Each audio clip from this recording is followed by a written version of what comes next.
বৃদ্ধাশ্ৰমত গৈ যে থৈ আহেগৈ চাবলৈ সময় নাই বুলি, চাকৰিত বোলে চাবলৈ সময় নাই, সেইটো হিৰণ্যাক্ষতকৈও ডাঙৰ অসুৰ। গতিকে আমাৰ ল'ৰা ছোৱালীয়ে যাতে পিতৃ মাতৃয়ে ল'ৰা ছোৱালী কেলৈ ডাঙৰ দীঘল কৰে, যাতে অন্তিম সময়ত মাতষাৰ অন্তত পায়, কিন্তু বোলে নাপালেহিয়ে লগ,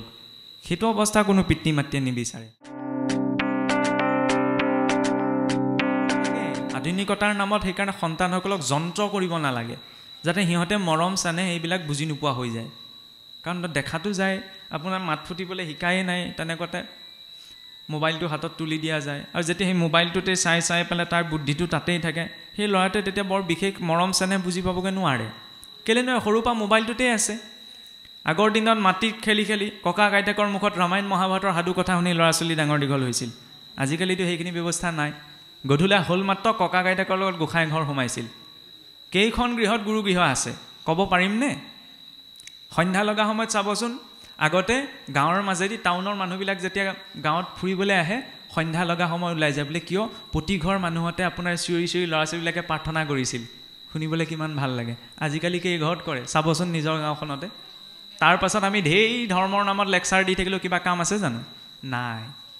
সেইকণ চৰ্চা আমি এইখিনি কথা এইকাৰণেই টানি আনিছোঁ, কাৰণ অনুষ্ঠানটো শেষ হৈ যাব, কিন্তু অনুষ্ঠান শেষ হ'লেইতো আমি ভক্তি সামৰিলে নহ'ব। প্ৰকৃত ভক্তি কোনখিনিত আচৰণ হ'ব? নিজৰ ঘৰখনত। আমি সকলো নিজৰ ঘৰখনলৈ উভতি যাব লাগিব। আৰু ল'ৰা ছোৱালীক এই ৰাতিপুৱা গধূলি ঈশ্বৰৰ যাক চিন্তা কৰিব লাগে, সেইটো কোনে শিকাই দিব? জ্যেষ্ঠসকলে। আৰু সেইখিনি শিকিবলৈ আমি ঢেৰ শাস্ত্ৰ ভাগৱত পঢ়াৰ প্ৰয়োজন নাই। অসমীয়া সংস্কৃতিটোত এনেকুৱা কিছুমান ব্যৱস্থা মহাপুৰুষজনাই দি থৈ গৈছিল, যাতে অসমীয়া হিচাপত জীৱন যাপন কৰোঁতে কৰোঁতেও তেওঁ ভক্তি বৃদ্ধি হ'ব। কাৰণ হালোৱাজনে পথাৰত হাল বাই থাকোঁতে বৰগীত এটা গুণগুণায়ো ভগৱন্তৰ ভক্তি কৰিব পাৰে। কিন্তু মই বহু উচ্চ শিক্ষিত, মই আকৌ গাঁৱৰ নপঢ়া নুশুনা ভকতজনৰ লগত একেলগে বহি ভাগৱত চৰ্চা কৰিবলৈ নাহোঁ, নামঘাট বহিবলৈ নাহোঁ, কিজানি মোৰ সন্মান নষ্ট হ'ব। সেই মানসিকতাটোত আমি মানৱ জীৱনটো গঢ়ি তুলিব নোৱাৰোঁ। সেইকাৰণে কৈছে কাৰোবাৰ পিতৃ হোৱা, মাতৃ হোৱা, মোমাই হোৱা, ভাগিন হোৱা পাছত হৈ থাকিবা, প্ৰথমতে ঈশ্বৰৰ ভক্ত হোৱা। এইটো স্বীকাৰ কৰা যে নিজৰ হাতত একোতো নাই। কাপোৰ কানি চবটো লোকৰ পৰা লোৱাই, লোকৰ পৰা কিনিহে আনিছোঁ। শৰীৰটোও লোকৰ পৰা লোৱা। নিজৰ বুলিবলৈ একো নাই। নিজৰ বুলি জীৱৰ একমাত্ৰ এটা বস্তু আছে, সেয়া হৈছে ভগৱান। ভগৱন্ত মোৰ হয়। গতিকে তেওঁৰ চৰণৰ সৈতে যুক্ত হ'ব লাগে। ভকতসকল টেঙৰ, ভকতসকলে খুচুৰা পইচা আশা নকৰে। ভকতবিলাকক গোটেই বেংকটোৱেই লাগে। কেনেকৈ বেংকটো লাগে? ইয়াত আমি লৌকিক অৰ্থত ব্যৱহাৰ কৰা নাই। প্ৰভু মোক শৰাই দিছোঁ, চাকি দিছোঁ, ধন দিয়া, যগ দিয়া, ছোৱালী দিয়া, বাকৰি দিয়া, চাকৰি দিয়া, এইবিলাক সাধাৰণ মানুহে কয়, নহয়নে? প্ৰকৃত ভক্তজনে কিয়? প্ৰভু মোক একো নালাগে, তোমাকহে লাগে। কাৰণ তেওঁ জানে ঐশ্বৰীয়া সমগ্ৰস্ব বীৰস্ব য়স্যৈব জ্ঞান বৈৰাগ্য যাচৈব চন্নম ভগ ইতিংগন, যে ঐশ্বৰ্য প্ৰেম কৰোণা জ্ঞান বৈৰাগ্য যিজনত পূৰ্ণৰূপত বিৰাজমান আছে, তেওঁৰ লগতেই যদি মোৰ সম্বন্ধটো থাকে, বাকীখিনিৰ কাৰণে মই চিন্তা কৰাৰ কি প্ৰয়োজন? এতিয়া এইখিনি কথাতে কথাই কথাই কৈ কিছুসকলে কয়, আজিকালি চব কথা সামাজিক মাধ্যমত প্ৰচাৰ হৈ যায় নহয়। কেতিয়াবা কিছুসকলে ভাবে এওঁ ইমান কনফিডেঞ্চত কথাবিলাক কৈছে, বৰ একেবাৰে ভগৱানৰ এজেণ্টজন ওলালেহি। হয়, আমি ভগৱানৰ এজেণ্ট হয়, সেইটো খোলাকৈ আমি ক'ব পাৰোঁ। আৰু আমিও এনে সমাজখনত ঘূৰি ফুৰা, আমিও জেগাই জেগাই বোম ফিট কৰি আছোঁ। কেনেকৈ বোম ফিট কৰিছোঁ? এই কথাৰ জৰিয়তে, যাতে অন্তৰখনত ভক্তিৰ বোমটো ফুটি উঠে। কাৰণ ফুটিলেহে তাত আমি আগবাঢ়িব পাৰিম। যদি গাপ দি দি কথা বুজি জাপি গ'লেইতো নহ'ব যে হয় হয় হয় জাপি গৈছোঁ, কিন্তু যদি আচৰণেই যদি নকৰোঁ। আমি এইটো ক'ব বিচৰা নাই যে আমাক আপোনাভাৱে অনুকৰণ কৰক। কাৰণ আমি যে এই কথাখিনি কৈ আছোঁ, আমাৰ নিজা বিবেকটোত কোনো মূল্য নাই, আমাৰ কথাৰ একোটোৰে মূল্য নাই। কিন্তু হ'লেও আমি যে এই ইমান কনফিডেঞ্চত এই কথাখিনি কৈ আছোঁ, এই কথাখিনিৰ ভৰ আমাৰ ক'ত আছে? শাস্ত্ৰত। শাসনত ত্ৰায়তে ইতি শাস্ত্ৰ হওক। যিয়ে শাসন কৰে সেয়ে হৈছে শাস্ত্ৰ। সংবিধানৰ নিয়ম নামানিলে কি হ'ব? তেওঁ জেললৈ যাবই লাগিব। ঠিক তেনেদৰে সৃষ্টিৰ সংবিধান হৈছে গীতা ভাগৱত। শাস্ত্ৰৰ মৰ্যাদা যি লংঘন কৰিব, তেওঁ লাগিলে স্বয়ং ভগৱন্তৰ বংশধৰেই নহওক কিয়। যদুবীৰসকল চাওকচোন, ভগৱন্তৰে নিজৰ বংশধৰ, কিন্তু ঋষিসকলক অপমান কৰিলে। সেইকাৰণে কি হ'ল? সেই দুখতে তেওঁলোকো ধ্বংস হ'বলগীয়া হ'ল। আৰু এফালে চাওকচোন, বৈকুণ্ঠৰ পাৰিষদ 14জন পাৰিষদ, নহয়নে? 14জন পাৰিষদ, বাকী কেইজনক চিনি নাপালেও কিন্তু আমি দুজনক চিনি পাওঁ। সেই দুজন কোন বাৰু? আইসকলে কওকচোন, কোন বাৰু? বৈকুণ্ঠৰ পাৰিষদ বুলি যে কয়, দুৱাৰ মুখত যে থাকে, ডাঙৰকৈ কওকচোন। জয় বিজয়, নহয়নে? আমি বাকী কেইজনক চিনি নাপাওঁ, কিন্তু জয় বিজয়ক চিনি পাওঁ। জয় বিজয়ক চিনি পোৱাৰ প্ৰধান এটা কাৰণ আছে। কাৰণ জয় বিজয়লৈ যদি আমি চাওঁ ঈশ্বৰৰ নিজৰ মানুহ নহয়নে নিজৰ মানুহ হ'লেতো ঈশ্বৰে কি কৰিলে বৈকুণ্ঠ এনেকুৱা এখন স্থান যি স্থানলৈ জীৱ যদি এবাৰ যাবলৈ পায় আকৌ এইখন সংসাৰলৈ আহিব লগা নহয় সেইটো ভগৱানৰ ৰুল কিন্তু ভগৱন্তই সেই ৰুলটো ভাঙি দিলে কিয় ভাঙি দিলে জয় বিজয় বৈকুণ্ঠত আছিল য'ত কোনো ধৰণৰ কুণ্ঠা নাই কোনো অহংকাৰ প্ৰকাশ কৰিব নাই কিন্তু জয় বিজয় অকণমান অহংকাৰ প্ৰকাশ কৰিলে যে আমাৰ সমান আৰু ভাগ্যৱান কোন আছে আমাৰ আজ্ঞা নোলোৱাকৈ কোনো বৈকুণ্ঠত প্ৰৱেশ কৰিব নোৱাৰে অকণমান অহংকাৰ সেইকাৰণে কি হ'ল এই মৰ্তলে তেওঁলোক নামি আহিব লগা হ'ল আৰু মই জানিছোঁ মই বুজিছোঁ মই কৰিছোঁ বুলি অহংকাৰ কৰি আছোঁ ভগৱানে সদায় এৰিবনে যিজনা ভগৱন্তক আমি কৰোণাময় বুলি কৈছোঁ কালৰ মূৰ্তিও সেইজনী ভগৱন্তে আমি চাবচোন সমাজতহে এইটো প্ৰযোজ্য যে নাজানি ভুল কৰিলে সমাজে ক্ষমা কৰি দিয়ে প্ৰকৃতিয়ে কিন্তু ক্ষমা নকৰে কেনেদৰে জুইকুৰাত কেঁচুৱাটোৱে যদি হাতখন দিয়ে পুৰিবই ঠিক তেনেদৰে কোনোবাই আন্ধাৰত যদি নিজকে আত্মৰক্ষা কৰিবলৈ অস্ত্ৰ প্ৰহাৰ কৰোঁতে কাৰোবাৰ গাত লাগে তেতিয়া তেওঁ আইনমতে দণ্ডনীয় হ'বই লাগিলে তেওঁ ভুলতে নামাৰক কিয় ঠিক তেনেদৰে প্ৰকৃতিটো আমি নাজানিও যদি কিবা ভুল আচৰণ কৰিছোঁ সেইটো আমি ভোগ কৰি পাৰ কৰিবই লাগিব সেইকাৰণে আমি ক'ব বিচাৰিছোঁ যে ভগৱানক ভয় নকৰিলেও আমি নিজৰ কামবিলাকক ভয় কৰিব লাগে কাৰণ যেনেকৈ আমি খেতি কৰিছোঁ সেই খেতিৰ ফলটো কোনে পাব কোনে ভুগিব আমি ভোগ কৰিম প্ৰতিটো ক্ৰিয়াৰে সমান আৰু বিপৰীতমুখী প্ৰতিক্ৰিয়া থাকে গাড়ীখনত ব্ৰেকডাল মাৰে আগলৈহে হাউলি যাওঁ আমি পাছলৈ গতিকে আমি জীৱনত কৰ্ম মানে কি শৰীৰ বাক্য আৰু মন এই তিনিওটাৰে আচৰণ কৰা যিকোনো ক্ৰিয়াই হৈছে কৰ্ম মই হাতে কামে একো বেয়া কৰা নাই মুখেৰে মই একো বেয়াটো কোৱা নাই কিন্তু মনেৰে যদি বেয়াটো চিন্তা কৰিছোঁ সেইটো কিন্তু মই ভুগিব লাগিব সেইকাৰণে মহাপুৰুষে কৈছে কি ভাই সাৱধান মই মুখেৰে আপোনাক বেয়াটো নক'ব পাৰোঁ হাতে কামে বেয়াটো আচৰণ নকৰিব কিন্তু মনত যদি চিন্তা কৰি আছোঁ তেতিয়াহ'লে কিন্তু মই সেইটো ভুগিবই লাগিব মুখেৰে মই আৰু ৰাম নাম লওঁ কিয় মনত যদি মই অসৎটো চিন্তা কৰিছোঁ তেওঁ কি বুলি কোৱা হৈছে ইন্দ্ৰিয়াৰ্থান বিমূঢ়াত্মা মিথ্যাচাৰস উচ্যতে তেওঁ মিথ্যাচাৰহে আচৰণ কৰিছে কাৰণ এনেকুৱাটো দেখা যায় যে নাম লৈছোঁ ঠিকেই ভাদমহীয়া আপোনাৰ নামঘৰলৈ আহিবলৈ মোৰ সময় নহ'ব পাৰে তিনিআলি মূৰত হুলস্থুলতা হ'লেতো মই চিধাই দৌৰি মাৰি গৈ তা পাওঁগৈ নহয়নে ডাঙৰকৈ ভাগৱত পঢ়ি আছে তালৈ কাণখন নাযাব পাৰে ওচৰতে দুজন মানে ফুচুক ফাচাককৈ কি কৈছে তালেতো মোৰ কাণখন সহজতে যায় আৰু এইটো বেয়া কথা নহয় চব মানুহৰ চব জীৱৰ ইন্দ্ৰিয়ৰ এইবিলাক চঞ্চল প্ৰকৃতিয়েই গতিকে এই মনৰূপী মন আৰু ইন্দ্ৰিয়সমূহ সংযমিত কৰি ৰাখিবলৈ ভাগৱতে কি ব্যৱস্থা দিলে এই হৰি কথা শুনাটো আমি আনৰ কথা পাতিব লাগে আনৰ কথা কোনখিনি ভালখিনি কিন্তু আমি সাধাৰণতে পাতি থাকোঁ কিখিনি বেয়াখিনি আৰু সেইখিনিতে গোটেই সমস্যাটো আহে চাওকচোন কেতিয়াবা আমি ভাবোঁ মই ইমান ঈশ্বৰৰ ভক্তি কৰোঁ তথাপি মোৰ জীৱনতে এই কষ্টসমূহে কেলৈ পায়হি কাৰণ কোনোবাখিনিত মই পৰচৰ্চা কৰিছোঁ নি কাৰণ কি হয় যিদৰে শক্তি সৃষ্টিও নহয় শক্তি ধ্বংসও নহয় এটা মাধ্যমৰ পৰা আন এটা মাধ্যমলৈ ৰূপান্তৰ হয় ঠিক তেনেদৰে আমি যে কৈ আছোঁ পাপ পুণ্য সৃষ্টিও নহয় ধ্বংসও নহয় এটা মাধ্যমৰ পৰা আন এটা মাধ্যমলৈ ৰূপান্তৰ হয় কেনেদৰে আপুনি কিবা এটা বেয়া কাম যিটো কাম কৰা নাই সেই কথাটো যদি মই বাৰে আলোচনা কৰি আছোঁ ৰেপি আছোঁ তেতিয়াহ'লে আপুনি যিটো কৰ্মত ভুগিব লগা আছিল সেই পাপটো মোৰ নিজলৈ গুচি আহে আৰু যদি মই আপোনাৰ ভালটো আলোচনা কৰিছোঁ তেতিয়া আপোনাৰ ভালটো মোৰ জীৱনলৈ আহিব যেনেকৈ ভাগৱতত চাওকচোন আৰম্ভণিৰ পৰা শেষলৈকে ভাগৱততো কিন্তু আনৰ চৰ্চা আছে কিন্তু বেয়াখিনি নাই ইয়াত মহান ভক্তসকলৰ চৰিত্ৰ কথা আছে সেই মহান ভক্তসকলৰ চৰিত্ৰসমূহ যেতিয়া আমি আলোচনা কৰোঁ তেতিয়া তেওঁলোকৰ জীৱনৰ ভালখিনিও আমাৰ জীৱনলৈ আহে ভাগৱতে সেইকাৰণে কোনোবাখিনিত যদি আপোনাক কোনোবাই নিন্দা কৰে তেতিয়াহ'লে প্ৰথমতে তেওঁক ওলোটাই নাযাব কাৰণ কাৰোবাক যেতিয়া গাধ বুলি কোনোবাই গালি পাৰে তেতিয়া তেওঁ গাধ নহয় যেতিয়া তেওঁ ওলোটাই প্ৰতিক্ৰিয়া দিয়ে আপুনি মোক গাধ বুলি কেলৈ ক'ব মানে তেওঁ স্বীকাৰ কৰিছে নিজকে গাধ বুলি সেইকাৰণে প্ৰতিক্ৰিয়া দিছে কিন্তু মই যদি আপোনাক গাধ বুলি ক'লোৱেই যেনিবা আপুনি যদি স্বীকাৰ কৰা নাই তেতিয়াহ'লে সেই শব্দটো সেই গালিটো কাৰ ওচৰত থাকিলে মোৰ ওচৰতে থাকিলে মই আপোনাক খাবলৈ দিছোঁ যে খাওক আপুনি খোৱা নাই তেতিয়াহ'লে সেইটো মোৰ ওচৰতে থাকিলে ঠিক তেনেদৰে কোনোবাই ঢেৰ কথা কৈ আছে সেইখিনি গ্ৰহণ নকৰিলেই হ'ল ভাগৱতত সেইকাৰণে কৈছে দুৰ্জনম প্ৰথমম বন্দে দুৰ্জনসকলক প্ৰথম বন্দনা কৰা হৈছে কাৰণ দুৰ্জনসকল আমাৰ বাবে বৰ উপকাৰী কেনেদৰে উপকাৰী যিবিলাক আমি কৰ্মত ভুগিব লগা আছিল সেইবিলাক তেওঁলোকে কথাই আলোচনা কৰি আমাৰ পৰা আঁতৰাই নিয়ে মাতা পুনাত হস্তাভ্যাম নিন্দকাহ জিভ্ভয়া মলং যে নিজৰ মাকেও নিজৰ সন্তানৰ বিষ্ঠামূত্ৰ হাতেৰেহে চফা কৰে, কিন্তু যিজনে পৰনিন্দা পৰচৰ্চা কৰে তেওঁ আকৌ জিভাহে চফা কৰে। কেনেকৈ আনৰ বেয়াখিনিক বিষ্ঠামূত্ৰৰ লগত তুলনা কৰা হৈছে। তেওঁ মুখেৰে কৈ কৈ তেওঁ বেয়াখিনি চফা কৰি থাকে। কোনোবাই যদি ক'ৰবাত নিন্দা কৰিছে, কাৰণ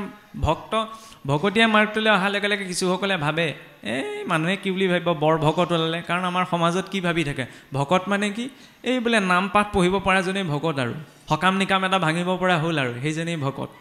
কিন্তু নহয়, আমি ভক্ত হ'বলৈ, ভক্ত সেইজন যিজনে ঈশ্বৰৰ অস্তিত্ব স্বীকাৰ কৰি নিজৰ জীৱনজাতটো যাপন কৰিবলৈ শিকিছে, যি এক শান্তপূৰ্ণ জীৱন যাপন কৰিছে। তৃণাদীপি চুচিতে ন তৰুদিব সহিষ্ণুনা অমানিনা মানদিন কীৰ্তনীয় সদা হৰিহি। নিজকে যি তৃণতকৈও, বৈষ্ণৱজন নিজকে তৃণতকৈও ক্ষীণ বুলি ভাবিব লাগিব আমি। এইটো নহয় যে কলিযুগত মই বহুত দান পুণ্য কৰিছোঁ বুলি, এনেকুৱাওতো থাকে। এই আগৰ দিনত চাবচোন, এই যেতিয়া মঠ মন্দিৰবিলাকত ভাল ভাল বস্তু থাকে, কোনোবা চোৰে যদি চুৰ কৰে, তেতিয়াহ'লে আমি পিছত শুনিবলৈ ককা আইতাহঁতে চাগে পাইছে, ক'ৰবাত আগৰ যদি এনেকুৱা নামঘৰে চামঘৰে কিবা চুৰ কৰ্ম কৰিল, তেতিয়া শুনিবলৈ পোৱা গৈছিল এই নামঘৰৰ বস্তু, মন্দিৰৰ বস্তু চুৰ কৰিলে বোলে তেজ বমি কৰি মৰিলে দেই। আজিকালি যে দেখা নাযায়, নামঘৰৰ আসনৰ পৰাচোন ফুল খুলি লৈ যায়। কাৰণ চুৰজনে চাগে আগদিনা ভগৱানৰ ওচৰত চাকি গছ জ্বলাই লৈছে, প্ৰভু মোৰ চলিবলৈ উপায় নাই, তোমাৰ ইয়াতে হাতখন দিছোঁ আৰু। কিন্তু মই আকৌ যিজনে আসনখন পাতি থৈছোঁ, সেইজনে আকৌ সমাজত এইটো অহংকাৰতে আছোঁ যে নামঘৰ কোনে বনাই দিলে, মই বনাই দিলোঁ। আসন কোনে দিলে, মই কৰিছোঁ। এইখন সমাজ কোনে ধৰি ৰাখিছে, মইহে ৰাখিছোঁ, কাৰণ মই ভগৱানক প্ৰাধান্যতা দিয়া নাই। কিন্তু চুৰটোৱে যদিও অসৎ কৰ্ম আচৰণ কৰিছে, অন্ততঃ স্বীকাৰ কৰিছে যে ভগৱান তুমি ইয়াত আছা, সেইকাৰণে চাকি গছ দি লৈছে। ক্ষমা কৰিব, এই উদাহৰণটি ভুলভাৱে আপোনাৰভাৱে নল'ব। আমি চুৰ কৰা কৰ্মটোক সমৰ্থন কৰা নাই, আমি মাত্ৰ এইটো বুজাবলৈ চেষ্টা কৰিছোঁ যে অসৎ ব্যক্তি হ'লেও ভগৱন্ত যে আছে সেই কথাটো স্বীকাৰ কৰা প্ৰয়োজন। তেতিয়া তেওঁ ৰৈ যাব অভক্ষ ভক্ষণটোৰ সময়ত, যে নহয় ভগৱন্তই দেখি আছে, অগম্যাগমনৰ পত্নে ভগৱন্তক দেখি আছে। সেইকাৰণে নাস্তিকজনতকৈও সেইজন আস্তিক সমাজৰ বাবে আটাইতকৈ ভয়ংকৰ। নাস্তিকজনে অজ্ঞানতাৰ বাবে ভগৱান নাই বুলি মনা নাই, ঠিক আছে অকণমান বুজা যায়, কিন্তু মই আকৌ আস্তিক নহয়, মানে ভগৱানক মানুহ নহয়, কিন্তু সঁচাকৈ মই স্বীকাৰ কৰিব পাৰিছোঁনে নাই পৰা। তেতিয়াহ'লে একেখন নামঘৰত থাকি শৰাই ওপৰত দিয়া আগপাত 9টা ফুল কাটি দিয়া পাতখিলাৰ লগত মই কেলৈ হুলস্থুল কৰিছোঁ। মোৰ লগত আপোনাৰ কথা নিমিলে বুলি একেখন সমাজতে মই 2-3টা খেলত কেলৈ ভাগ কৰি পেলাইছোঁ। চুৰিয়াৰ টুইটো সোঁফালে মাৰিছে নে বাওঁফালে মাৰিছে তাক লৈ মই কেলৈ ভাগ কৰিছোঁ। নামঘৰত বহি থকা সময়ত তেওঁ বোলে সেই গগৈহে, তেওঁ কৈৱৰ্তহে, তেওঁ বামুণহে, তেওঁ গোঁসাইহে, এইবিলাক কেলৈ বিচাৰ কৰিছোঁ। যিজনা ঈশ্বৰৰ সন্মুখত বহি থাকিলে সকলো সমান, তেতিয়াহ'লে সঁচাকৈ আপুনি মই ঈশ্বৰক মানি লৈছোঁনে? নাই লোৱা। সেইকাৰণে প্ৰকৃততে নাস্তিক আমিহে, যি ঈশ্বৰৰ স্থানত থাকিও ঈশ্বৰ আছে বুলি গ্ৰহণ কৰিব পৰা নাই। তেতিয়া কেতিয়াও নামঘৰৰ মাজত আমি ফুচুককৈ বহি বেলেগ কথা আলোচনা নকৰোঁ। ভগৱান আছে বুলি মই গ্ৰহণ কৰিব পাৰিছোঁ, তেতিয়াহ'লে মই আপোনাক ভুলটো ধৰিবলৈ নাযাওঁ। ঘৰমূলি পাতখন মোক কেলৈ কমকৈ দিলে বুলি মই ওলোটাই প্ৰশ্ন কৰিবলৈ নাযাওঁ। মোৰ ঘৰৰ মানুহ তাত 2টামান বেছিকৈ দিলোঁ, তেওঁ আঁতৰৰ মানুহ, তেওঁহেঁতে মোৰ ভাল নাই, তেওঁক গেলা কলটো দিলোঁ, এই কামটো মই কৰিবলৈ নাযাওঁ। কিন্তু সচৰাচৰ এনেকুৱা কিছুমান কথা আমাৰ সমাজবিলাকত ঘটি থাকে। সেইকাৰণে আমি এইটো কথা কৈছোঁ যে আমি ভগৱানক মনাসকল আটাইতকৈ ভয়ংকৰ মানুহ।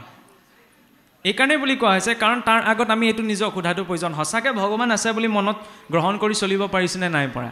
বোলে মাছ বুলি নাখায়, জিজি বুলি খায়, এনেকুৱাওতো আছে। যিখিনি ঈশ্বৰে নিষেধ কৰিছে সেইখিনি এৰে চলিবই লাগে। কাৰণ আপোনাক মই আজি চিনি পালোঁ, চিনি পোৱাৰ পাছত যদি ক'ৰবাত লগ পাই আপোনাক নমতাকৈ যাওঁ, আপুনি মোক বেয়া পাব। চিনি পোৱাৰ পাছতো তেখেতে মোক নামাতিলে, মাত এষাৰ নিদিলে। এতিয়া আপুনি মই অকণমান হ'লেও ভগৱানক চিনি পাইছোঁ, সেইকাৰণেতো নামঘৰলৈ আহিছোঁ। এতিয়া চিনি পোৱাৰ পাছত যদি ভগৱানে নকৰিবলৈ কোৱা কথাখিনি কৰি আছোঁ, ভগৱন্তে আপোনাক বেছিকৈ বেয়া পাবনে নাপাব। আৰু সেইখিনি আমি ভুগিব লাগিব নিজৰ জীৱনত, হয়তো শাৰীৰিক ৰূপত, মানসিক ৰূপত, আৰ্থিক ৰূপত, সামাজিক ৰূপত, পাৰিবাৰিক ৰূপত। কাৰণ আই দৈৱকীও ভুগিব লগা হৈছিল। যেতিয়া বসুদেৱ দৈৱকীক ভগৱান কৃষ্ণই বন্দীশালৰ পৰা মুক্ত কৰিবলৈ গৈছিল, দৈৱকীয়ে এটা কথাই সুধিছিল, কৃষ্ণ তুমি আমাকচোন উদ্ধাৰ কৰিবলৈ আজি 14 বছৰ আগতেও আহিব পাৰিলাহেঁতেন, কিন্তু আজি 14 বছৰ সময় লগালা যে। ভগৱানে এটা কথাই কৈছিল যে মাতৃ চোৱা, তুমিও পূৰ্বজন্মত এজন পুত্ৰক মাতৃস্নেহৰ পৰা 14 বছৰ কালৰ বাবে বঞ্চিত কৰিছিলা, আৰু এই জন্মত সেইবাবে তুমিও বঞ্চিত হ'ব লগা হ'ল। তাৰ জৰিয়তে আমাক কি দেখুৱাইছে ভগৱানে?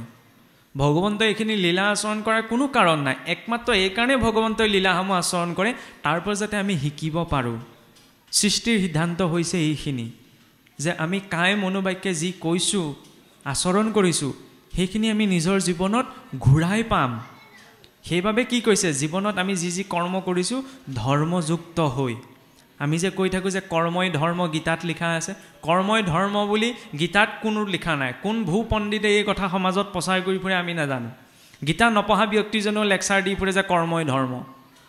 ধৰ্ম নহয় কৰ্ম ধৰ্মযুক্ত হ'ব লাগিব তেতিয়া তাক আমি ধৰ্ম বুলি ক'ব পাৰোঁ কাৰণ কাৰোবাক ঘোচাটো মৰাটো কৰ্ম কিন্তু সেইটো ধৰ্ম বুলি ক'ব নোৱাৰোঁ আৰু ধৰ্ম বুলি ক'বলৈ হ'লে ধৰ্মৰ মৰ্যাদা আছে সেইকাৰণে ধৰ্মৰ চাৰিচৰণ বুলি কাক কি কোৱা হয় সত্য শৌচ দয়া আৰু ক্ষমা সত্যক যিকোনো কালতে সত্যক ত্যাগ নকৰা এইটো মোৰ মিতিৰৰে ল'ৰাক ক্ষমা কৰি দিওঁ এইটো মোৰ ঘৰৰে ল'ৰা অপৰাধ কৰিছে মই ঢাক মাৰি থৈ দিওঁ ভক্তজনে সেইটো কাম কেতিয়াও কৰিব নোৱাৰে শৌচ বাহ্যিক শৌচ আৰু আন্তৰিক শৌচ বাহ্যিক শৌচ স্নান আদি কৰ্মৰ জৰিয়তে বাহ্যিক শৌচ আচৰণ হয় কাৰণ আমাৰ শৰীৰটোত 9খনি দুৱাৰ আছে নহয়নে 2খন কৰ্ণদ্বাৰ নাসিকাৰন্ধ্ৰ মূত্ৰদ্বাৰ গুহ্যদ্বাৰ মুখ এই 9খনি দুৱাৰেৰে বিভিন্ন বৰ্জনীয় দ্ৰব্য ৰাত্ৰি শয়নকালত নিৰ্গত হয় সেইবাবে পুৱা উঠি স্নান আদি কৰ্ম কৰিহে নিজৰ কৃতকৰ্ম গোসাঁই গৃহ সোমোৱাটো প্ৰয়োজন এতিয়া লাহেকৈ ঠাণ্ডা কাল আহিছে পিতৃ মাতৃয়ে ল'ৰা ছোৱালীক এইটো অভ্যাস দিব নালাগে ঠাণ্ডা কাল আজি বোলে শৌচাগাৰলৈ গ'ল গা নুধুলে পানী এচাটি মাৰিলে বোলে হৈ যাব সেইবিলাক অভ্যাস কেৱল ভজনীয়া ভক্তজনৰ বাবেই নহয় মনুষ্য মাত্ৰৰ বাবে কাৰণ যি স্থানত আমি শৰীৰৰ বৰ্জনীয় দ্ৰব্য ত্যাগ কৰোঁ অন্তত তাৰ পৰা ঘূৰোঁতে স্নান কৰ্ম কৰি সেই গৃহখনত প্ৰৱেশ কৰাটো প্ৰয়োজন তেতিয়াহে শুদ্ধ সাত্বিকতা নিৰ্মাণ হৈ থাকে হে ৰাম কৰে সদা নাৰী সংগ আৰু মদ্যপান ই খবৰ নাই জানা শাস্ত্ৰৰ বিধান ধৰ্মক জানিয়া যিটো অধৰ্ম আচৰে শৌচাচাৰ সদাচাৰ নামানে জীৱনে নানা জ্ঞান থাকন্তে না শিকে তাৰ লাভ ভাগৱত দ্ৰোহী হিতু জানিবা নৃপ মহামুনি শুকদেৱে মহাৰাজ পৰীক্ষিতক কৈছে প্ৰকৃত ভাগৱত দ্ৰোহী কোনজন কৰে সদা নাৰী সংগ আৰু মদ্যপান ই খবৰ নাই জানা শাস্ত্ৰৰ বিধান যি কেৱল নাৰী সংগৰ বাবেহে জীৱনটো যাপন কৰিছে নাৰী সংগ মানে এনেকুৱা ভোগৰ বাবে সেই ভোগখিনিৰ ক্ষেত্ৰত ভাগৱততো দেখুৱাইছে ইমান কষ্ট কৰাৰ কি প্ৰয়োজন আছে এই ইন্দ্ৰই বোলে স্বৰ্গত অমৃত খাই যিটো তৃপ্তি পায় ইন্দ্ৰই ৰম্ভাৰ লগত যিটো তৃপ্তি পায় গাহৰিয়েওচোন সেই এটা তৃপ্তিয়ে পায় তেতিয়াহ'লে আমি প্ৰশ্ন কৰি নিজকে চাব নোৱাৰোঁ যে সেইখিনি কাৰণেই মই জীয়াই আছোঁ নে সেইকাৰণে কৈছে যি কেৱল মাত্ৰ তাৰ বাবে ইয়াৰ পৰা এইটো কথা কোৱা হোৱা নাই যে গৃহস্থীজনক নিজৰ দায়িত্ব কৰ্ম ত্যাগ কৰি হিমালয়লৈ যাবলৈ কৈছে তেতিয়াহে তেওঁ ভগৱানক পাব নহয় দায়িত্ব কৰ্মক ত্যাগ কৰি ভক্তি কৰিবলৈ কোৱা নাই বৰং দায়িত্ব কৰ্মসমূহ ঈশ্বৰক অৰ্পণা কৰি কৰিবলৈ কৈছে তাৰ আটাইতকৈ চৰম উদাহৰণ স্বয়ং অৰ্জুনে যেতিয়া সন্মুখত নিজৰ আত্মীয় কুটুম্বসকলকো দেখিলে তেতিয়া তেওঁ ভয়তে যুদ্ধ নকৰোঁ বুলি গান্ধী বেৰি দিলে কিন্তু ভগৱন্তই তেওঁ কি বুজালে যে অৰ্জুন তোমাৰ দায়িত্ব এইখিনি সময়ত হৈছে যুদ্ধ কৰাটো গতিকে তুমি যুদ্ধ কৰা সেই যুদ্ধ কৰ্ম ঈশ্বৰৰ ভক্তিলৈ ৰূপান্তৰ হ'ল কাৰণ তেওঁ নিজৰ দায়িত্ব পালন কৰিলে আৰু তাৰ পৰা তেতিয়াহ'লে এইটো বুজিম নি কোনোবাই মোক বেয়াকৈ ক'লে মই নিজে যুদ্ধ কৰিবলৈ যাম নহয় সেইটো কৰিলে কিন্তু অপৰাধ হ'ব কাৰণ ভগৱান কৃষ্ণৰ ওচৰত সেইখিনি সময়ত অথৰিটি আছিল সেইকাৰণে অৰ্জুনক কৈছিল যে তুমি যুদ্ধৰ বাবে গাণ্ডীপ তুলি লোৱা আৰ্মিৰ জোৱান এজনে বা আৰক্ষীৰ কোনোবা এজন ব্যক্তিয়ে যদি অপৰাধী এজনক গুলিয়াই মাৰে তেতিয়াহ'লে সেইটো অপৰাধ বুলি গণ্য কৰা নহ'ব কাৰণ তেওঁৰ ওচৰত সেইটো অথৰিটি আছে কিন্তু সাধাৰণ মানুহে যদি সেইখিনি কাম কৰিবলৈ যায় মৰা পিটা কৰিবলৈ যায় সেয়া অপৰাধ হ'ব সেইকাৰণে আমি নিজৰ নিজৰ মৰ্যাদাত থাকি ধৰ্ম আচৰণ কৰিব লাগিব সেইবাবে কোৱা হৈছে আমি নিজৰ মৰ্যাদাত মানুহ হিচাপত থাকিবলৈ হ'লে এইটো কথা চিন্তা কৰিব লাগিব যে এফালে চাবচোন কাৰণ আজিকালি দেখা যায় যে কেতিয়াবা আপোনাৰ কোনোবা সমাজত আপোনালোকেও শুনিবলৈ পায়নে এই বটলতে অকণমান মিক্স কৰি নাখালে বোলে আপোনাৰ নামত বোলে গাটোৱেই নুঠে এফালে ঈশ্বৰৰ ভক্তি আচৰণ কৰিলে ভক্ত প্ৰহ্লাদৰ 21 পুৰুষ উদ্ধাৰ হৈছিল আৰু যিজনে এইকণ কাম কৰিছে মদ্যপান কৰি যিটো হৰিগৃহ পখে 21 পুৰুষ তাৰ নৰকত পৰে কাৰণ মদ্যপান কৰাটো পঞ্চ মহাপাপৰ লগত তুলনা কৰা হৈছে ইয়াৰ কোনো ক্ষমা নাই ব্ৰহ্ম হত্যা নৰক বৰ্ণনাত সেইখিনি কি কৈ গ'ল স্কন্ধৰ আৰম্ভণিতে মদ্যপান কৰা পৰস্ত্ৰী গমন কৰা তৃতীয়তে ব্ৰহ্ম হত্যা কৰা চতুৰ্থতে সুবৰ্ণ চুৰ কৰা আৰু পঞ্চমতে এই চাৰিওজনৰ সৈতে যিজনৰ লেনদেন আছে সেইজনো পঞ্চ মহাপাতকী হয় এই তিনিওজনে সহজে গতি পোৱাটো সম্ভৱ নহয় মই কালৰ ৰূপে হেৰা মেৰাই ধৰো তাক ঈশ্বৰে কাল ৰূপত মেৰাই ধৰি সংসাৰতে সাগৰত সুমুৱাই নিব সেইকাৰণে কৈছে ইখবৰ নাই জানা শাস্ত্ৰৰ বিধান তেওঁলোকৰ বাবে শাস্ত্ৰত একো নাই যি কেৱল সেই আসক্তিতেই আছে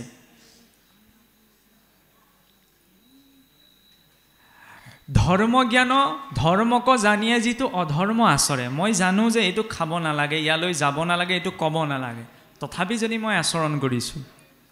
শৌচাচাৰ সদাচাৰ নামানে জীৱনে যিজনৰ জীৱনত শৌচাচাৰ নাই সদাচাৰ নাই নানা জ্ঞানত থাকন্তেও নাহিকে তাৰ লাভ এতিয়া মই যদি ভাবি থাকোঁ এইবিলাক কথা বোলে এই ভগতৰ মাজত মেলে মিটিঙে কোৱা কথাহে ঘৰত গৈ যদি ঈশ্বৰ উপাসনাৰ নামত উটোও নাথাকে তেতিয়াহ'লে কি এই জ্ঞানৰ কোনো মূল্য নাথাকে নানা জ্ঞানত থাকন্তেও নাহিকে তাৰ লাভ সেইজন প্ৰকৃততে ভাগৱত দ্ৰোহী সিটো জানি বাহা নৃপ সেইজন প্ৰকৃততে ভাগৱতৰ দ্ৰোহী আৰু ভাগৱত দ্ৰোহ আচৰণ কৰিলে কি হয় সেয়া নৰক বৰ্ণনাই কৈ থৈ গ'ল এতিয়া চাওকচোন ভাগৱত 12 স্কন্ধ নহয়নে 12টি স্কন্ধৰে সুকীয়া কিছুমান বিষয়বস্তু আছে এতিয়া সম্প্ৰতি পাঠ হৈ আছে 6ষ্ঠ স্কন্ধ অজামিল উপাখ্যান নহয় অজামিল উপাখ্যান এতিয়া অজামিল উপাখ্যানৰ আগমুহূৰ্তত বৰ্ণনা আহে নৰকৰ কথা সেই নৰকনো ক'ত আছে এতিয়া আপুনি মই য'ত বাস কৰি আছোঁ এইখন হৈছে কি পৃথিৱী নহয়নে পৃথিৱীকে প্ৰমুখ্য কৰি আমাৰ বিজ্ঞানৰ দৃষ্টিৰে 8টি গ্ৰহ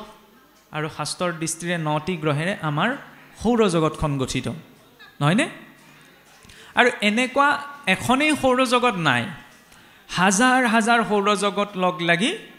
আমাৰ তাৰকা ৰাজ্যখন গঠিত আৰু এনেকুৱা হাজাৰ হাজাৰ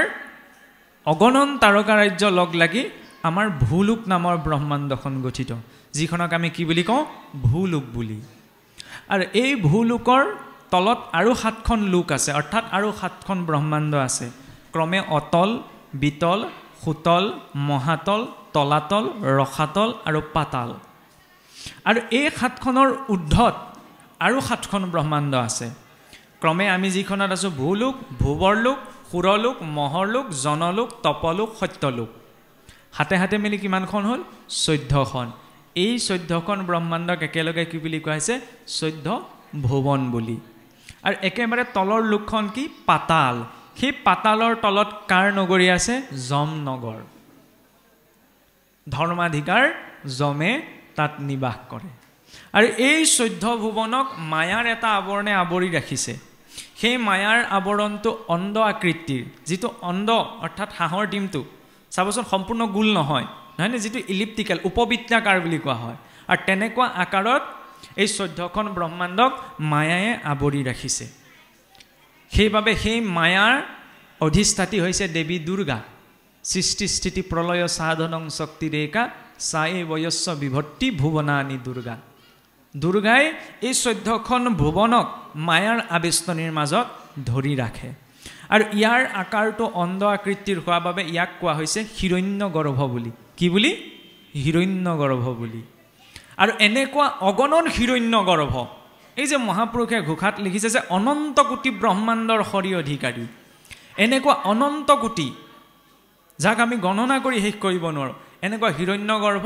জলাশায়ী নাৰায়ণৰ প্ৰতি ৰুমকূপত বিৰাজিত হৈ আছে অৰ্থাৎ শৰীৰৰ প্ৰতিটি ৰন্ধত একোখন ব্ৰহ্মাণ্ড বিৰাজমান হৈ আছে আৰু সেই জলাশায়ী নাৰায়ণৰ ঊৰ্ধত আছে কি বৈকুণ্ঠ ন তদ ভাসয়তে সূৰ্য ন শশাংক ন পাৱক য়দগত্ব ন নিৱৰ্তন্তে তদ্ধামং পৰমং মম যি স্থানত চন্দ্ৰ সূৰ্যৰ প্ৰভাৱো নাই এইকেইখন ব্ৰহ্মাণ্ডত চন্দ্ৰ সূৰ্যই পোহৰ দি থাকে কিন্তু বৈকুণ্ঠত চন্দ্ৰ সূৰ্যৰ পোহৰ নাই বৈকুণ্ঠ ঈশ্বৰৰ শৰীৰৰ পৰা নিৰ্গত ব্ৰহ্মজ্যোতিৰে প্ৰকাশমান ইয়তো গত্ব নিবৰ্তন্তে যি স্থানলৈ জীৱ এবাৰ গ'লে আকৌ এই 14খন ভুৱনলৈ মায়াৰ সংসাৰলৈ উভতি আহিব লগা নহয় সেই বৈকুণ্ঠৰ 7টি ভাগ শ্বেতবিলাক শান্তনুবিলাক কনকনন্দবিলাক পংকজবিলাক সনাতনবিলাক আৰু গোলোক আৰু তাৰ আৰ্হি মহাপুৰুষে আপোনাক মোক ক'ত দিলে এইখন অসমত এই যে সিংহাসনখন এই সিংহাসন সেই বৈকুণ্ঠৰ আৰ্হি কেৱল এটা এইটো সুন্দৰ ধুনীয়া দেখিবলৈ আৰ্হিয়েই নহয় ভাবি চাওক আজি বিজ্ঞানীও মাল্টি ইউনিভাৰ্ছ কনচেপ্ট ৰূপত এই 14খন ব্ৰহ্মাণ্ড এনেকৈ থাকিব পাৰে বুলি এটা সিদ্ধান্ত বিজ্ঞানৰ জগতলৈ আহিছে কিন্তু আমাৰ শাস্ত্ৰসমূহে তাতোতকৈ ঊৰ্ধত আধ্যাত্মিক জগতৰ বৰ্ণনা কৰিছে আৰু 14খন ব্ৰহ্মাণ্ডৰ যিখন ব্ৰহ্মাণ্ড আছে যিখন কেতিয়াও সৃষ্টিও নহয় ধ্বংসও নহয় সেইখন সৃষ্টিৰ আৰ্হি মহাপুৰুষে আপোনাক মোক সন্মুখত দিলেহি কেৱল ল'ৰাটো চাকৰি হওক ছোৱালীজনী বিয়াখন হৈ যাওক মোৰ ঘৰত শান্তি হওক এইখিনি ক'বলৈকে নহয় জীৱৰ প্ৰকৃত ঘৰখন হৈছে ভগৱন্তৰ সেই নিত্য ধাম আপুনি মই প্ৰকৃততে ইয়াত য'ত আছোঁ এইখন হৈছে আলহী ঘৰ হয় নহয় বাৰু বিচাৰ কৰি চাওকচোন আপোনাতকৈ আগত আপুনি থকা মাটিডোখৰ কাৰোবাৰ আছিল আজি আপোনাৰ হৈছে কাইলৈ কাৰোবাৰ হ'ব নহয়নে গতিকে আমি ইয়াত খন্তেকৰ কাৰণেহে জিৰাবলৈ সময় পাইছোঁ এইকণ সময়তে আমি ঈশ্বৰৰ সৈতে যুক্ত হোৱাৰ প্ৰয়োজনীয়তা আহি পৰে কাৰণ অজামিল উপাখ্যানত আমি সেইটোৱে দেখা পাওঁ যেতিয়া যমদূত আহি উপস্থিত হ'ল অজামিলে ভগৱন্তক স্মৰণ কৰিলে কাৰণে ভগৱানৰ দূতসকল আহি উপস্থিত হ'লহি তেওঁক সেই বৈকুণ্ঠলৈ লৈ যাবলৈ আৰু যেতিয়ালৈকে আমি ঈশ্বৰৰ চৰণলৈ উভতিব নোৱাৰোঁ তেতিয়ালৈকে এইখন সংসাৰতে আজি সুখ কাইলৈ দুখ এই বুলি ঘূৰি ফুৰিব লাগিব তেতিয়ালৈকে সংসাৰত ভোগ কৰিব নালাগিব নি লাগিব কিন্তু কিদৰে নিৰাসক্ত হৈ আসক্ত হৈ নহয় যিজন বিষয়ভোগত আসক্ত তেওঁ ধৰ্ম অধৰ্ম একো বিচাৰ নকৰে মুঠতে খাবলৈ লাগে পিন্ধিবলৈ লাগে তাৰ লাগিলে কোনোবাই কষ্ট পাইছে কাৰোবাৰ হিংসা আচৰণ হৈছে সেইটো দৰকাৰ নাই সেইজন হৈছে অসুৰ কিন্তু যিজনে নিয়ন্ত্ৰণত থাকি ভোগ কৰিব সেইজন হৈছে দেৱতা ভগৱন্তই হাতত যে পদুমৰ ফুলপাহ লৈ থাকে পদুম ফুলপাহ চাবচোন বোকাতেইচোন উৎপন্ন হয় কিন্তু বোকাই স্পৰ্শ কৰিব নোৱাৰে ঠিক তেনেদৰে আপুনি মই মায়াৰ সংসাৰত থাকিয়ে ঈশ্বৰৰ ভক্তি কৰিব লাগিব কিন্তু সেই আসক্তিসমূহে যাতে মোক চুব নোৱাৰে কাৰণ ভাবিব লাগে ঈশ্বৰে আপোনাক মোক ইমান এটা সুন্দৰ শৰীৰ দিছে যিটো শৰীৰৰ কোনো অংশৰ পৰা ধোঁৱা নোলায় আৰু কোনোবা এজনে যদি সেই তিনিআলি মূৰত চুকত ৰৈ পেলাই এইটো শৰীৰৰ পৰা ধোঁৱা উলিয়াই আছে তেতিয়াহ'লে সেইজন মূৰ্খনে পণ্ডিত তেওঁ শৰীৰটোৰ মূল্য বুজি পাইছে নে নাই পাওঁ ভগৱানক বুজাটো দূৰলৈ থওক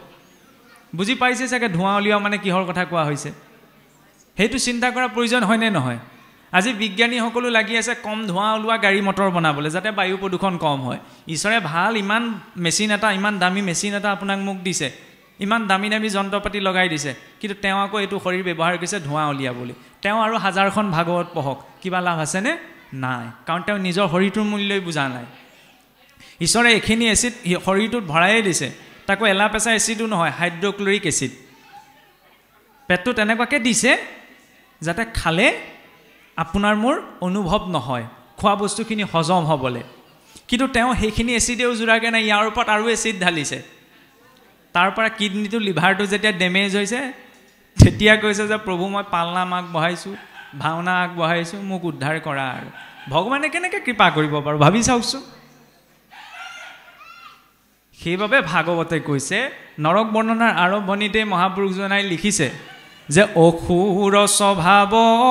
ধৰি কতু পাপী নৰ মোক ভজিবা ক লাগি নাই তাৰ মন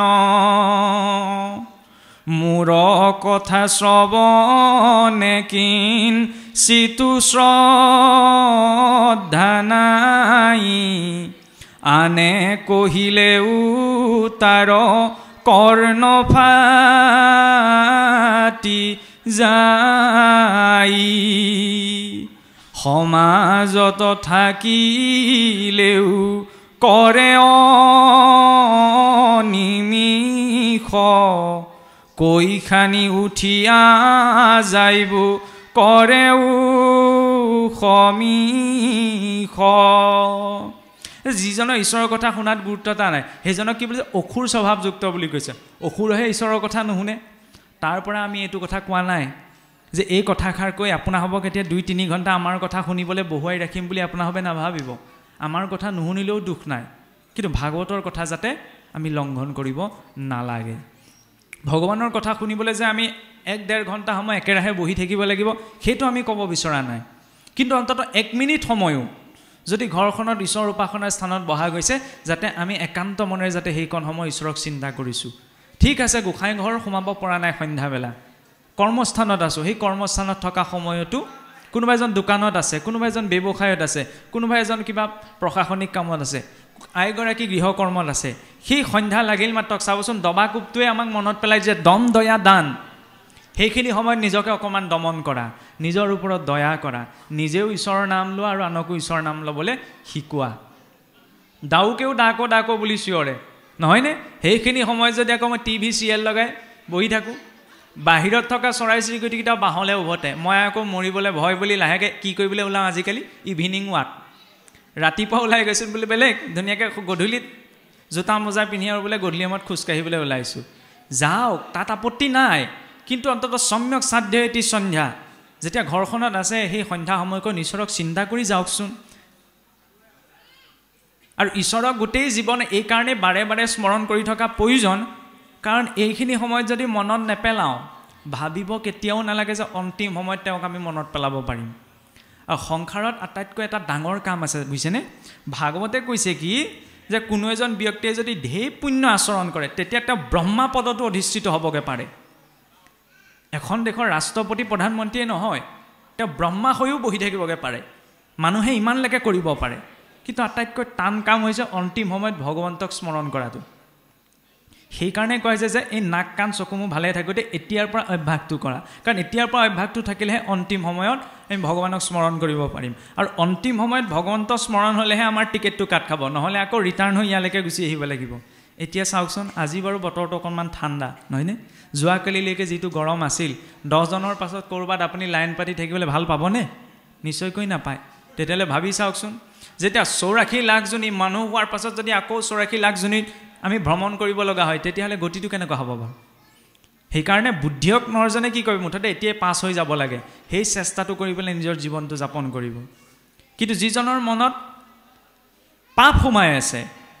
তেওঁ এই কথাবিলাক শুনিব নোৱাৰে কাণখন খুলে বিন্ধা দি পিন্ধিব সমাজত থাকিলেও কৰে অনিমিষ কৈখানি উঠিয়া যাইব কৰে উষমিষ কেতিয়া মই উঠি যাম কেতিয়া মই এই স্থান পৰিত্যাগ কৰিম সেইটো ভাবিব সেইকাৰণে ভগৱানৰ নাম চাবচোন 10 জনৰ সন্মুখত আমি সাধাৰণতে বেয়া মাত এটা মাতিবলৈ লাজ নকৰোঁ কিন্তু কৃষ্ণ বুলি ক'বলৈ কিন্তু লাজ কৰোঁ ভকতৰ সমাজতহে আমি ৰাম ৰাম কৃষ্ণ কৃষ্ণ ঘৰখনত আমি কেইবাৰ ৰাম ৰাম কৃষ্ণ কৃষ্ণ কৈছোঁ কাহানি বা ইষ্টমিত্ৰ বন্ধুবৰ্গৰ সন্মুখত কৃষ্ণ বুলি কৈ পাইছোঁনে আমি লাজ কৰোঁ ভগৱানৰ নাম ল'বলৈ কিন্তু বেয়া মাতটো মাতিবলৈ লাজ নকৰোঁ সমস্যাটো আহি পৰে সেইখনতে যি নামে এবাৰ লোৱাৰ লগে লগে কাৰোবাৰ নামো হ'ব পাৰে বোলে ৰাম গগৈ ৰাম কোঁৱৰ ৰাম শইকীয়া দুবাৰ উচ্চাৰণ কৰাৰ লগে লগে আমাৰ বাবে হৈ পৰে সম্ভাষণ বোলে কৃষ্ণ কৃষ্ণ ভালে আছেনে সেই একে নামকে যেতিয়া আমি 3বাৰ লওঁ তেতিয়া সেয়া আমাৰ হৈ পৰে সমবেদনা বোলে ৰাম ৰাম ৰাম বৰ বেয়া ঘটনা ঘটিল দেই নাম একেটাই কিন্তু সেই নামকে যেতিয়া আমি বাৰে বাৰে লওঁ সেয়া হৈ পৰে কীৰ্তন কীৰ্তনত যদি নিৰন্তৰতা থাকে সেয়াই হৈ পৰে সাধনা সেই সাধনাই আনি দিয়ে সিদ্ধিয়ে পথ প্ৰশস্ত কৰে মুক্তিৰ এই অনন্ত কোটি ব্ৰহ্মাণ্ডত এনেদৰে অনন্ত ভাৱযুক্ত দ্বিতীয় এটি নাম নাই সেইকাৰণে চাবচোন কোনোবা এজনে যদি হিন্দী ইংৰাজী গান এটা গাই পাৰ হৈ যায় ঠিক আছে বোলে পাৰ হৈ গৈছে কোনোবা এজনে দিহানা বাপাকি গাই পাৰ হৈ যাওকচোন গাঁৱতে কোনোবা এজনে কৈ দিব এইটো নামে মূৰত ধৰি লাগে আৰু কলিৰ মূৰ্তমান ৰূপ সেইজনী হিৰাম নামতে যাহাৰ পুৰুষ উদ্ধাৰ নিন্দেতা নদা সবুলি নিদিবা সাক্ষী খাইলে দুয়ো আখি জানিবা হেহি তু কলি যে যিজনে ঈশ্বৰৰ নাম ল'লে নিন্দা কৰে বৰ ভকত ওলাইছে বুলি যদি আপোনাক কয় তেতিয়াহ'লে আপুনি বৰ ভাল পাব নাজানি হ'লেও তেওঁ স্বীকাৰ কৰিছে আপুনি ঈশ্বৰৰ মানুহ বুলি কম ডাঙৰ কথা নে আমি কোনো পলিটিচিয়ানৰ এজেণ্ট নহয় আমি স্বয়ং ভগৱানৰ এজেণ্ট এইটো বহুত পুণ্যৰ বলত শুনিবলৈ পোৱা যায় সেইকাৰণে নামঘৰলৈ আহিলে বা ভক্তসকলে সাংগত বুকু ফিন্দাই আহিব লাগে যে আমি ভগৱন্তৰ সংগ ল'বলৈ গৈছোঁ ভক্তৰ সংগ ল'বলৈ গৈছোঁ কিন্তু এইটোও নহয় যে আহি বোলে কাৰ ঘৰত কি হ'ল এইখিনি আলোচনা কৰি বহি থাকিম তেতিয়া আকৌ ভকতীয়া হাজত থাকিলেও সেয়া কি হৈ পৰে অসৎ সংগ কিন্তু তিনিআলি মূৰত ৰৈবও আপুনি মই সৎসংগ কৰিব পাৰোঁ দেশ বিদেশৰ ৰাজনীতি অৰ্থনীতি কথা লাগিব কিন্তু তাৰ লগতে অকণমান ভগৱত কথা কাৰণ চাবচোন আমাৰ ল'ৰা ছোৱালীক যদি সোধে ভাল গায়ক এজনৰ নাম কোৱাচোন পটককৈ কৈ দিব নহয়নে ভাল অভিনেতা এজনৰ নাম কওকচোন আনকি আমাৰ ওচৰত ইমানলৈকে ডিটেইলছ আছে কোনজন অভিনেতাই কোনজন এক্টৰে আজি কলৈ গৈছে ক'ত গৈ কি খাইছেগৈ কাৰণ সেইবিলাকে আমি মোবাইলটোত চাই থাকোঁ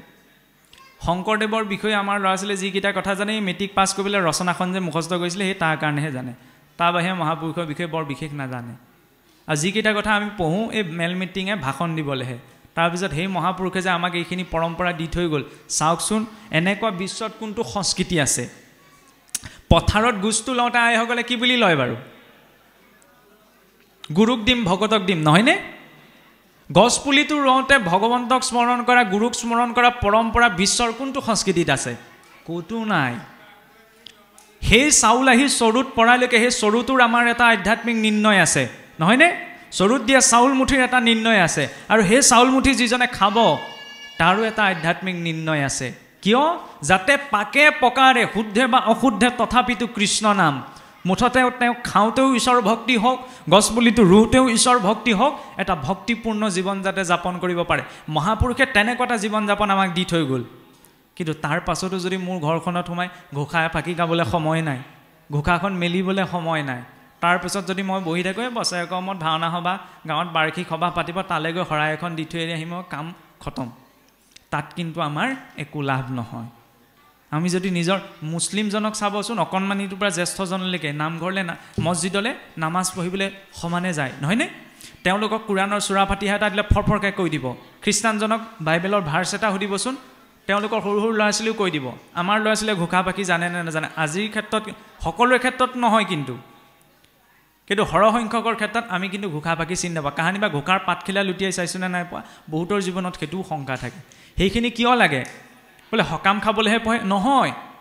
তাত আমি বুজি নাপায়ো যদি শ্ৰৱণ কৰিছোঁ বুজি নাপায়ো যদি কীৰ্তন কৰিছোঁ মনলৈ এটা পবিত্ৰতাৰ ভাৱ আহে আৰু সেই পবিত্ৰতাৰ ভাৱটো যদি সদায় বৰ্তি থাকে তেতিয়াহ'লে তেওঁ কেতিয়াও অসৎ কাম কৰিব নোৱাৰে কাৰণ 2022 চনৰ এক গণনা অনুসৰি এইখন ভাৰততে প্ৰতি বছৰে 2000তকৈ বেছি মানুহে আত্মহত্যা কৰে আৰু সেই আত্মহত্যা কৰা মানুহবিলাক মেট্ৰিক ফেইল কৰা নহয় কিন্তু হাই ছেকেণ্ডেৰী ফেইল কৰা নহয় কিন্তু বহু উচ্চ শিক্ষিত MITৰ পৰা পাছ আউট IITৰ পৰা পাছ আউট ইঞ্জিনিয়াৰিং মেডিকেল পঢ়ি সংস্থাপন নোপোৱাৰ কাৰণে আত্মহত্যা কৰে তেতিয়াহ'লে ইমান টকা পইচা খৰচ কৰি ইমান শ্ৰেষ্ঠ শিক্ষানুষ্ঠানৰ পৰা পাছ হৈ আহিলে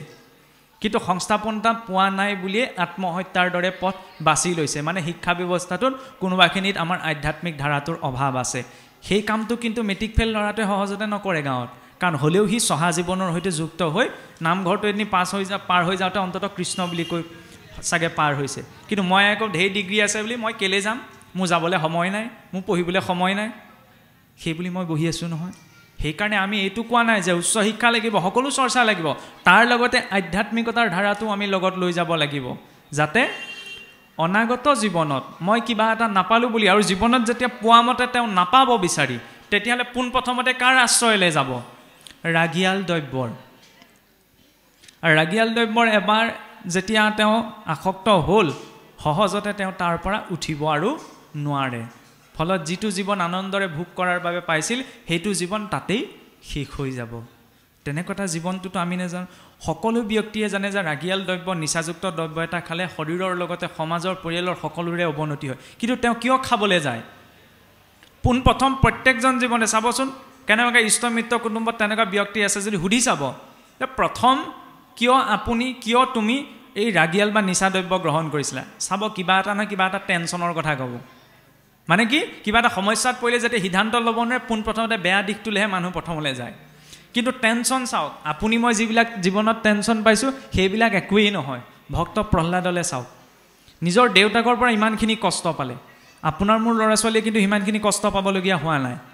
আজিকালি ল'ৰা ছোৱালী বোলে 24 ঘণ্টা মোবাইলকে চাই আছিল তেতিয়া বোলে দেউতাকে কষ্ট দিছিল তেতিয়াও অকণমান বুজিবলৈ থল এটা থাকে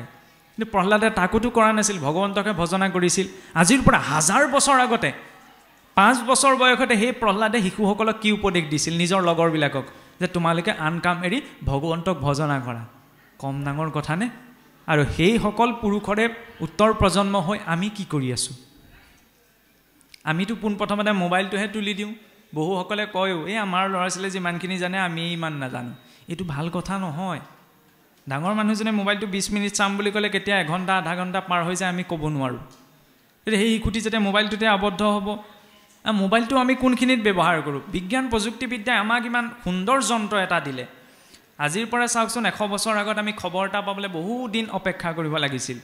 কিন্তু আজি আমি ছেকেণ্ডতে মোবাইলটোৰ জৰিয়তে বিশ্ব ব্ৰহ্মাণ্ডৰ যিকোনো তথ্যৰ বিষয়ে গম পাব পাৰোঁ। কিন্তু মই ব্যৱহাৰ কৰিছোঁ ক'ত? কোনে কাক মাৰিলে, কোনে কাক কাটিলে, কোনে গৈ ক'ত কি খালেগৈ। কিছুসকলে নিজৰ জীৱনটোতো ইমান শ্ব' অফ কৰি ৰাখিছে, ক'ৰবাত গৈ বোলে চাকি এগছ জ্বলাইছে। আজি আমুকলে আহি বোলে মই চাকি জ্বলালোহি দেই, সেই কপিও চেলফি মাৰি দিছে। ঘৰতে কোনোবা এজন মৰিলে, আজি মোৰ ঘৰত আমুক মৰিলে দেই, এইটো কথা বেলেগ যে স্মৃতি হিচাপত ফটোখন ৰাখিছে। আমুকলে গৈ আমুক খালোগৈ। গতিকে জীৱনটোক ইমানো শ্ব' অফ কৰিব নালাগে, কাৰণ নিজৰ জীৱনটো কিছুমান নিজৰ ব্যক্তিগত অনুভৱৰ মাজতো ৰাখিব লাগে। সেই মোবাইলটোতে আমি গীতাখনো পঢ়িব পাৰোঁ, ঘোষাখনো পঢ়িব পাৰোঁ, ভাগৱতো পঢ়িব পাৰোঁ, তাৰ ওপৰত প্ৰবচনখিনি শুনিব পাৰোঁ। কেম্ব্ৰিজ হাৰ্ভাৰ্ডৰ দৰে বিশ্বৰ প্ৰসিদ্ধ ইউনিভাৰ্চিটিবিলাকত গীতাখন কম্পালচৰি কোৰ্চ হিচাপত পঢ়োৱা হৈছে।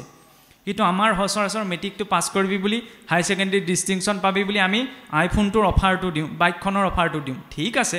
দিয়ক, তাত ক'বলগীয়া আপত্তি নাই। কিন্তু তাৰ লগতে মেনুৱেলখনতো লাগিব। জীৱনৰ মেনুৱেলখন হৈছে গীতা ভাগৱত। কেনেকৈ জীৱনটোত নিজকে পৰিচালনা কৰিব, সেই দিক নিদৰ্শনাৰ কাৰণে সেইকণো লাগিব। যে বোপাই মোবাইলটো গোটাই দিছোঁ, তাৰ লগতে অকণমান এইখিনিও চৰ্চা কৰ, যাতে জীৱনটোত এটা সঠিক ধাৰণাত আগবাঢ়িব পাৰে। কিবা এটা পালোঁ নাপালোঁ বুলি যাতে সহজতে অসৎ সিদ্ধান্ত এটা লৈ নাপায়, যাৰ কাৰণে গোটেই জীৱন পস্তাই থাকিবলগীয়া হয়। সেইকাৰণে আধ্যাত্মিক ধাৰাটো প্ৰয়োজন। ভক্ত ধ্ৰুৱ চাওকচোন, 5 বছৰতে কি হৈছিল? ৰজা উত্তানপাদৰ দুগৰাকী পত্নী, এগৰাকী সুৰুচি আৰু সুনীতি। সেইকাৰণে আমাৰ সমাজতো এই 2 প্ৰকাৰৰ মাতৃয়েই থাকে। এগৰাকী হৈছে সুৰুচি, এগৰাকী হৈছে সুনীতি। সুৰুচিৰ পুত্ৰ উত্তম। সুৰুচি মানে সেইগৰাকী মাতৃ, যিগৰাকী মাতৃয়ে মানে ভাল বেয়া বৰকৈ বিচাৰ নকৰে, মুঠতে নিজে মনে ভাল পালেই হ'ল, মোৰ ল'ৰাটো ভালে হৈ থাকিলেই হ'ল। নিজৰ ল'ৰাটোৱে যদি কিবা এটা কামত বেয়াও কৰে, তেতিয়া আনৰ আগত গালি কিন্তু নিদিয়ে, আনৰ দুখে দুখ দিবলৈ যাব। সেইগৰাকী হৈছে সুৰুচি। মানে ৰুচিটো নিজত ভাল, নিজে মনে ভাল পোৱাটোহে তেওঁ আশা কৰিছে। ধৰ্ম ভাল বেয়া তাত বৰ বিশেষকৈ চিন্তা কৰি নাথাকে। আৰু সেই উত্তানপাদৰ ওচৰতে এদিন সুৰুচি ৰৈ আছিল। ধ্ৰুৱ 5 বছৰীয়া শিশুটি আৰু কেনেকুৱা? ৰজাৰ ৰাজসভাত যেতিয়া ৰজা বহি আছে দেউতাকৰ কোচত, ধ্ৰুৱ উঠিবলৈ দৌৰি গ'ল। সেইখিনিতে ৰৈ থকা সুৰুচিয়ে ক'লে যে তই দেউতাৰ কোচত উঠিব নোৱাৰ। বোলে কিয়? কাৰণ মোৰ পৰা যে জন্ম নহ'লি সেইটোৱে বোলে তোৰ দুখ। চাওক, এগৰাকী মাতৃয়ে কৈছে কি যে মোৰ গৰ্ভৰ পৰা জন্ম নহ'লি কাৰণে তই পিতৃৰ কোচত উঠিব নোৱাৰ।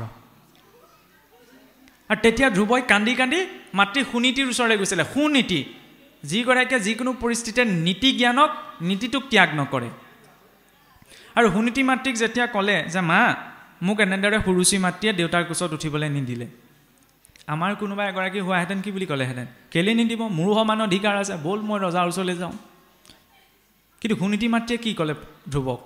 যে বোপাই, তই যি বিচাৰিছ তোক একমাত্ৰ ভগৱানেহে দিব পাৰে, গতিকে তই ভগৱানক ভজনা কৰ। গতিকে আমি ল'ৰা ছোৱালীকো কিবা এটা সমস্যাত পৰিলে ক'ব লাগে যে ভগৱন্তক চিন্তা কৰ। আৰু এইটো নহয় যে ভগৱানৰ ওচৰত প্ৰভু মই আমুকলৈ গৈ 100 গছ চাকি দিম, তুমি মোৰ এইটো কাম পূৰাই দিয়া। ভগৱানৰ সৈতে এইটো ব্যৱসায় কেতিয়াও কৰিব নালাগে, কাৰণ আপোনাৰ মোৰ 100 গছ চাকি বিচাৰি তেওঁ বহি থকা নাই,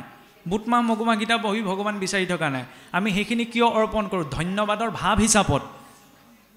ধন্যবাদৰ ভাৱতেই সেইখিনি ৰাখিব লাগে যে প্ৰভু ধন্যবাদ। কিন্তু মই 2 গছ চাকি দিম এইটো ল'ৰাটোৰ নামত, এইজনী ছোৱালীজনীৰ নামত, ঠিক আছে দিয়ক,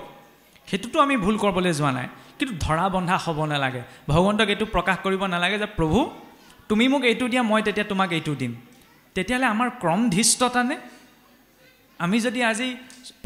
প্ৰধানমন্ত্ৰী বাদেই দিয়ক, যদি মুখ্যমন্ত্ৰীক এইটো কওঁ যে মুখ্যমন্ত্ৰী ডাঙৰীয়া, মই আপোনাক ধুনীয়াকৈ শৰাই এখন দিম, আপুনি মোক এইটো কাম কৰি দিয়ক,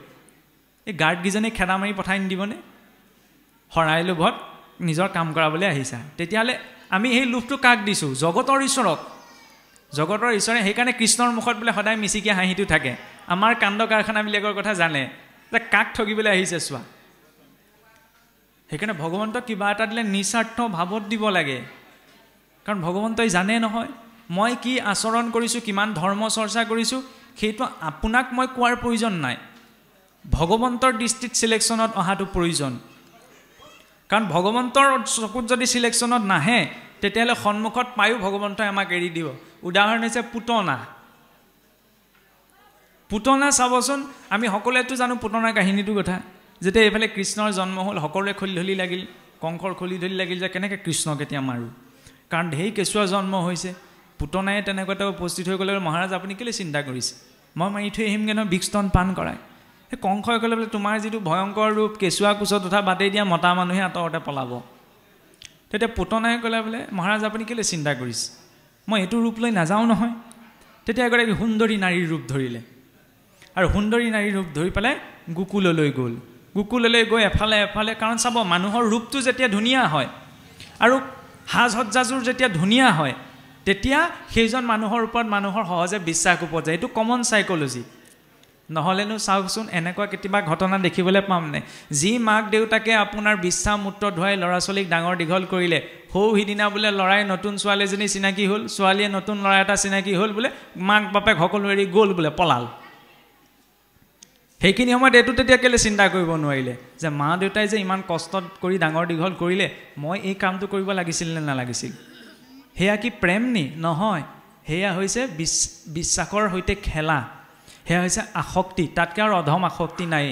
কাৰণ সেয়া প্ৰেম নহয় ছালখনৰ প্ৰতি হোৱা আকৰ্ষণ এই ছালখন যদি মোৰ এৰুৱাই দিওঁ আপুনিও মোৰ ওচৰলৈ নাহে ময়ো আপোনাৰ ওচৰলৈ নাযাওঁ সেইকাৰণে নিজৰ এই ছালখনৰ কাৰণে ইমানো উতিবাঢ়ি যাবলৈ দিব নালাগে যাতে আমি পিতৃ মাতৃ ইষ্টমিত্ৰ কুটুম্ব সকলোক বাদ দি পেলাই কিবা এটা কাম আমি কৰিম সেইকাৰণে সকলো কাম মৰ্যাদাৰ ভিতৰত পুতনাই সেই কমন সাইকোলজিটো ইউজ কৰিলে ৰূপটো ধুনীয়া কৰি ল'লে অলংকাৰৰ প্ৰতি সাজ সজ্জা ধুনীয়া কৰি ল'লে এণ্ট্ৰি মাৰিলে গোকুললৈ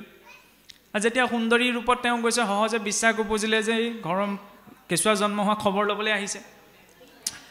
গৈ পেলাই নন্দ ভৱনত উপস্থিত হ'লগৈ নন্দ ভৱনত উপস্থিত হোৱাৰ পাছতে আই যশোদাই দিলে কৃষ্ণ তাতে শুই আছে তেতিয়া পুতনাই ভগৱান কৃষ্ণক কোলাত তুলি ল'লে সেইখিনি সময়তে ভাগৱতত প্ৰকাশ কৰিছে যে পুতনাৰ মহাভাগ্য অহুভাগ্য মহাভাগ্যও নহয় কাৰণ কিয় অহুভাগ্য যিজনা ঈশ্বৰক দেখিবলৈ যিজনা ঈশ্বৰৰ চৰণ চাব লাগে ভৰি দুটা চাব লাগে ঋষিমুনিসকলে বায়ু খাই জীয়াই থাকে ইমানেই নিজকে তাপিত কৰে কিন্তু সেইজনা ভগৱন্তক পুতনাই আজি কোচত তুলি ল'ব পাৰিছে কিন্তু সেই অহুভাগ্যও নিমিষ চকু টিপিয়াওঁতে যিমানকণ সময় লাগে সেইটোক কোৱা হয় এক নিমিষ সেই নিমিষতে কিন্তু পুতনাৰ সেই অহুভাগ্য দুভাগ্যলৈ ৰূপান্তৰ হৈছে বোলে কিয় কাৰণ পুতনাই এটা বৰ ডাঙৰ অপৰাধ কৰিছিল সেই ডাঙৰ অপৰাধটো হৈছে পুতনাই নিজৰ ৰূপটো সলাই গৈছিল পুতনা প্ৰকৃততে আছিল অসুৰ স্বভাৱৰ কিন্তু গৈছিল কি বুলি ভগৱানৰ ওচৰলৈ মই ভদ্ৰ এগৰাকী মহিলা হৈ ঠিক তেনেদৰে মই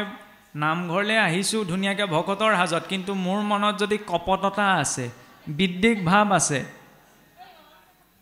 তেতিয়াহ'লে ভগৱন্তৰ ওচৰলৈ মোৰ আহিলেও যে এই ভগৱন্তক পুতনাই তুলি লৈছিল তেতিয়া ভগৱানে নিজৰ চকু দুটা নিজেই ঢাকি দিছিল যে মই তোমাৰ মুখ নাচাওঁ কিন্তু একেবাৰে নিকটতে আছে ভগৱন্ত ঠিক তেনেদৰে পুতনা সেইজন যিজনে নিজৰ স্বৰূপটো লুকুৱাই পেলাই ভগৱানৰ ওচৰলৈ আহে আজি মই আচৰণ কৰি আছোঁ অধৰ্ম কিন্তু ভগৱানৰ সন্মুখলৈ আকৌ মই ধুনীয়াকৈ ভকত হৈ আহিছোঁ নহয় মই ভক্ষণ কৰিছোঁ অগম্যাগমন কৰিছোঁ তেতিয়া ভগৱানৰ ওচৰত মই আৰু ঘোষা কীৰ্তন পাঠ কৰি থাকিলোঁ ভগৱন্তই মোক দেখি চকু দুটা ঢাকিয়েই দিব ভগৱন্তই মোক গ্ৰহণ নকৰে যদিও সেই পুতনাকো জননীৰ সমান গতি দিছিল সেই কথাটো বেলেগ কিন্তু ভগৱন্তই পুতনাক দেখি যে নিজৰ চকুত নিজেই ঢাকি দিছিল তাৰ কাৰণ কি তাৰ পৰা আমাক এইটোৱে বুজাইছে যে ভগৱানৰ ওচৰলৈ গোসাঁই গৃহ সোমোৱা সময়কণ চাকি গছ জ্বলাই ঘোষা এফাকি গাই ওলাই আহিলোঁ সেয়াই নহয় ঠিক আছে মই কিবা এটা পালন কৰিব বিচাৰিছোঁ কিন্তু পৰা নাই কিবা এটা এৰিব বিচাৰিছোঁ মই এৰিব পৰা নাই ভগৱন্তক স্বীকাৰ কৰি কোৱা প্ৰয়োজন যে প্ৰভু মই এইটো হ'লে এৰিব বিচাৰিছোঁ কিন্তু মই এৰিব পৰা নাই তুমি মোক প্ৰেৰণাকণ দিয়া তেতিয়া ভগৱন্তই নিশ্চয় কৈ দিব কিন্তু তাৰ লগতে নিজৰ চেষ্টা কোনো প্ৰয়োজন আছে মই যদি নিজেই চেষ্টা নকৰোঁ তেতিয়া ভগৱন্তক ক'লেতো নহ'ব নিজৰ চেষ্টা আৰু ভগৱন্তত অৰ্পণ তেতিয়া ভগৱন্তই বাঘজৰীডাল ধৰি লৈ গৈ থাকিব যিদৰে অৰ্জুনে ভগৱানৰ ওচৰত কৈছিল যে কৰিছে বচনং তব প্ৰভু এতিয়া তুমি যি ক'বা মই তাকেই কৰিম সেই বুলি অৰ্জুন ৰথত বহি আছিল জানো নিজেই ধনুহৰ হাতত তুলি লৈছিল মানে কৰ্মটো কৰিছিল নিজেই চেষ্টা কৰিছিল ঠিক তেনেদৰে আমি মনুষ্য জীৱনটো সকলো কৰ্মত নিজৰ চেষ্টা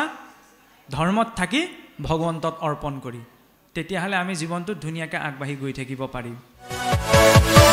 Yeah.